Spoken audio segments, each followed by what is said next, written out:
So over the last 14 months, I did my first read through of The Wheel of Time. And after every book, I stopped and I made predictions on what I thought was going to happen in the next book and throughout the course of the series.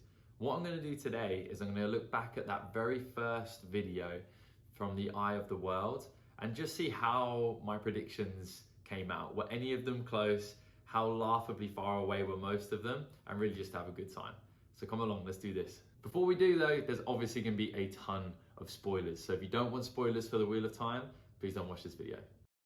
Okay, so this next section is gonna be my predictions and just general chit chat about the book and what I think is gonna happen in the books moving forward. So there's gonna be spoilers. So if you haven't read this book already, pause it here, go read the book, and then watch this next section. If you have, continue watching. So basically, instead of just chatting about the book, which I think has been talked about exhaustively. Before we go any further, I do have to say, although I don't regret the mustache, it definitely wasn't in its prime at this point. I had just started growing it, and yeah, that's my very first thought. Exhaustedly, to exhaustion. I wanted to essentially give some predictions from somebody who has only read the first book, and obviously it is a completed series. And then I want to be able to look back at this once I've reviewed all of them and see just how wildly wrong I probably was. So let's jump into those predictions. My first prediction is that Nynaeve is going to be a badass. She has such a volatile personality that is obviously deep rooted in her moral and ethics, which seem to be pretty on point.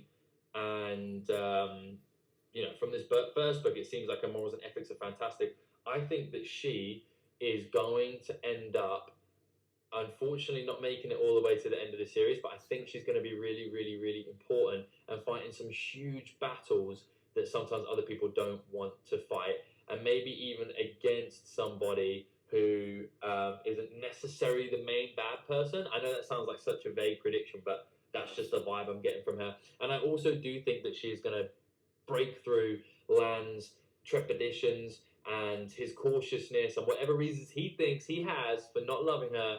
And I think eventually he's going to love her, because secretly I think I love her already. So, first thing I have to say on that is, well, basically, everybody, when I was making these first videos, a lot of people got onto me for pronouncing the names wrong. And at the time, I was like, nah, I don't really mind. I'll pronounce them how I want to pronounce them. But now I know how to pronounce most of them, and I'm watching that. It is definitely very frustrating. So, for those of you who told me to learn the names, I am sorry. It is frustrating to watch someone mispronounce them 100%. But my overall predictions for Nynaeve, she doesn't really change that much. From who she is at the first book, yes, there's a lot of development. She learns new skills, and she obviously doesn't need her anger anymore to be able to channel. But overall, she's the same person. I fell in love with her right at the start, and then I loved her all the way until the very end. She's impossible not to love. I'm so glad that my prediction that she wasn't going to make it to the end didn't come true. But my prediction of her battling, well, nobody really battles the Dark One. Only Rand really goes after that. So again, quite a vague prediction, but it's so difficult to know at the start, how deep this story is going to be and how complicated. I was so naive after reading the first book. I thought it was going to be pretty cut and dry, but it wasn't. It was just a whole experience the entire duration. So yes, pretty good start so far. Second potentially terrible prediction is I think that Matt will become an enemy. And I know that they are all Taverner.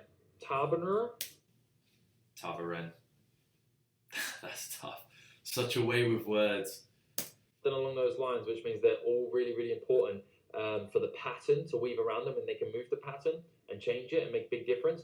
But that doesn't necessarily mean they're all going to do good. I think that Matt right now is giving off Ron Weasley vibes, meaning that he's just a bit of an idiot. He makes some mistakes, but he also is quite negative and he moans. And I know some of that is because of him picking up the treasure from the location with Mordeth and that city that no one should have been in and definitely shouldn't have taken the treasure from. And that caused a lot of problems with him. But I just feel like he's so prone to making mistakes, and he's got a little bit of an idiotic slash nasty streak. And I feel like his future is potentially going to end up him being twisted against everybody else. I feel like he could be weak in that aspect. And I also think that he will end up a little bit like the beggar, the peddler, the beggar who follows them around, who is ridiculously frightening for some reason. I don't know why. It just creeps you out.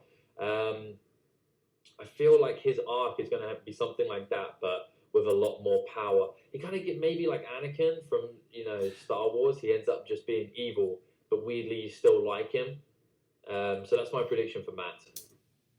So during that first book, I didn't like Matt at all, and I think that's normal. I think most people, I think you're designed and it's written so that you don't particularly like him, and then it kind of gets worse in the second and most of the third book as well, because of the dagger that he takes from Shadar Logoth. And I don't think that's a bad opinion. I think that's kind of where Robert Jordan wanted my head to be at that time. Now, Matt does obviously become probably my favourite character. Everything that I listed here, the fact that he's a little bit idiotic, that he's prone to making mistakes, like those are all the things that make his perspective so fun to read. Now, my prediction that he's going to be on the dark side or the bad side, that was miles off, but I can see why I thought that at the start, why I thought there might be a betrayal, and I'm glad that I was completely wrong on that one. I don't think my Anakin reach came anywhere near being true, and I'm not even sure what I meant by he's a bit like Ron Weasley. I think maybe he's a little bit bumbling. I can see that one. Yeah, maybe the Ron Weasley one was a lot closer. But yeah, Matt becomes my favourite character, probably the most instrumental outside of Rand to victory, period, in the entirety of the book. So, bravo, we love Matt. Man is going to be he just gives me Aragorn vibes. He's going to be somebody. I'm loving these comparisons. I think it's because, it's the very first book, so I'm just jumping into it. So I needed to try and attach like well-known figures to these characters, because at the end of the first book, I still feel like I didn't know these characters very well. And it's something I talked about in this review. There's so many characters, brand new ones, crammed into this really exciting new world that I don't feel there's any time for me to build relationships with any of these characters. So I think what I was trying to do was just attach archetypes that I knew already to these characters to try and help me with these predictions moving forwards. That's my psychoanalysis of myself right there. Who is pure and clean and always does the right thing, maybe even to a fault, sacrifices himself and his own happiness to ensure the world has a happy ending. I think his arc is going to be pretty clean-cut, fantasy classic guy. That's pretty much spot on. Lan basically has a very straightforward storyline. Yes, there's some heartbreak, there's some issues, there's difficulties, but essentially he kind of is that Aragorn character throughout the duration. So spot on. Great prediction. Perrin is probably my favourite character so far. Damn. Perrin was my favourite character. Perrin's probably the most frustrating of, definitely of at least the three boys throughout the course of the entirety of the story. So the fact that Perrin was my favourite character at the start is definitely interesting. Love the fact that he can interact with the animals. It really reminds me of that series that I read when I was younger. And I'm sure that series by Michelle Paver that I mentioned earlier, Wolf Brother, I believe it's called Wolf Brother, the storyline is, the art.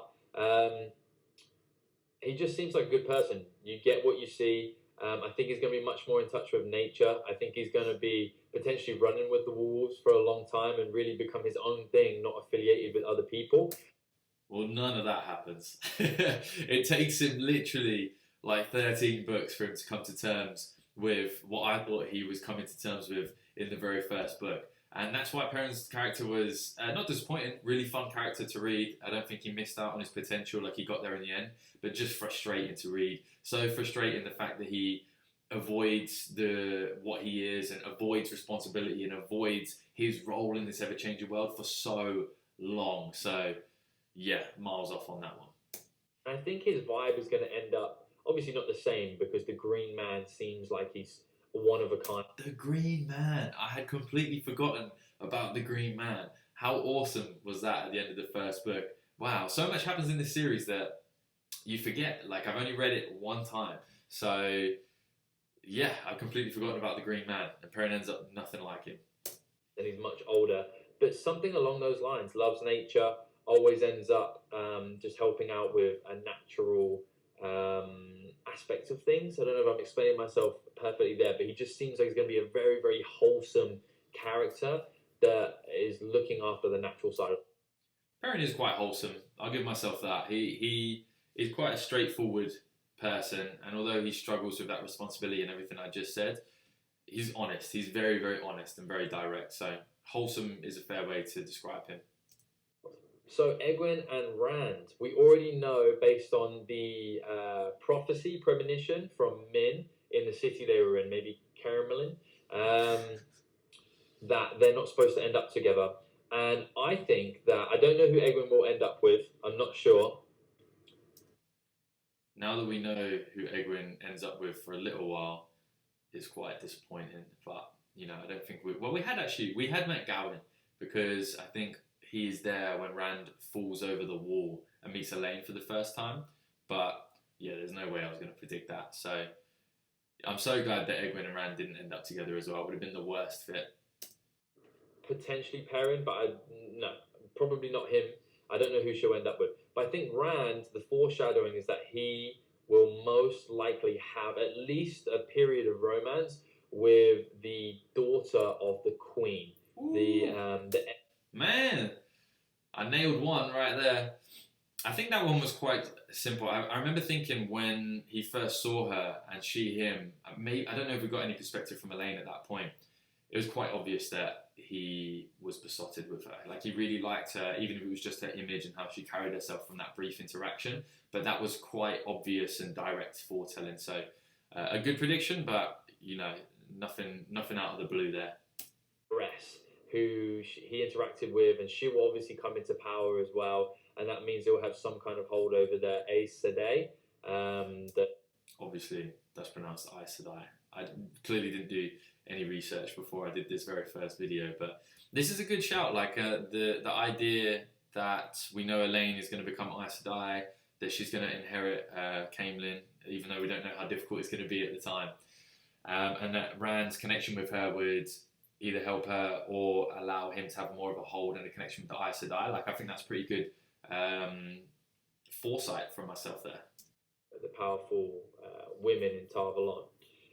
So I think he's going to at least have a fling there. But obviously, I think it's pretty foreshadowed that he either is the creator, well, he is the dragon, of course, but is the dragon the creator? Just being like remade? I don't know. I'm sure to find out. So I don't think he was not sure to find out. The idea of the creator is still quite vague, and it's something I love about Robert Jordan's world is that he kind of leaves things without total explanations a lot of the time, and that allows the world to be deeper because it means I can bring my own perspective and ideas to the world. But the idea of the creator is kind of just left alone. Like, the creator he's seen as, he or she is seen as a god for like the entirety. He created everything. So the dragon's connection to the creator, I believe, is like the champion of the creator, created to, battle the Dark One. But what that relationship really is, we don't know, and we never found out.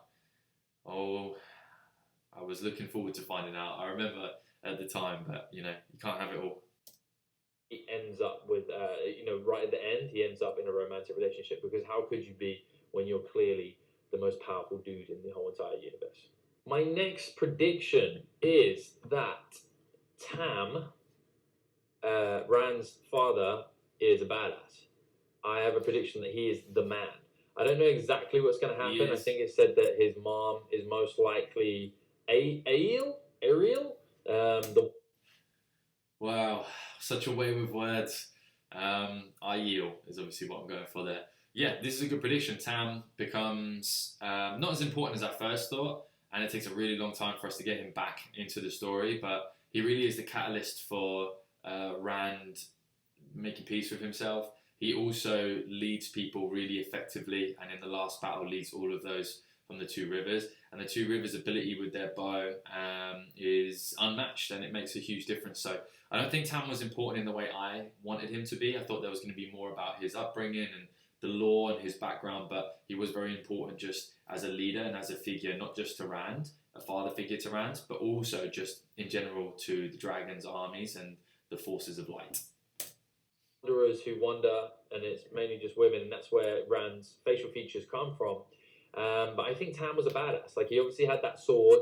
He killed like 4 or 5 Trollocs when they came in, and everyone seems to respect him to like a really, really high degree. So I think it's going to come to pass that he is going to be someone that is extremely important. And also, when the Green Man sees Rand, he says, "Son of the Dragon." I don't know if that just means he is going to be the dragon, or maybe that just means he's the dragon reincarnated. But maybe that means that Tam was going to be a dragon, or That's interesting. Maybe I misread that at the time, but if not, I'd have to go back and revisit that. It seems strange that the Green Man would refer to Rand as the son of the dragon. Maybe that's just another way of saying the dragon reborn, you know, like the son of Lews Therin, but in terms of being spat back out.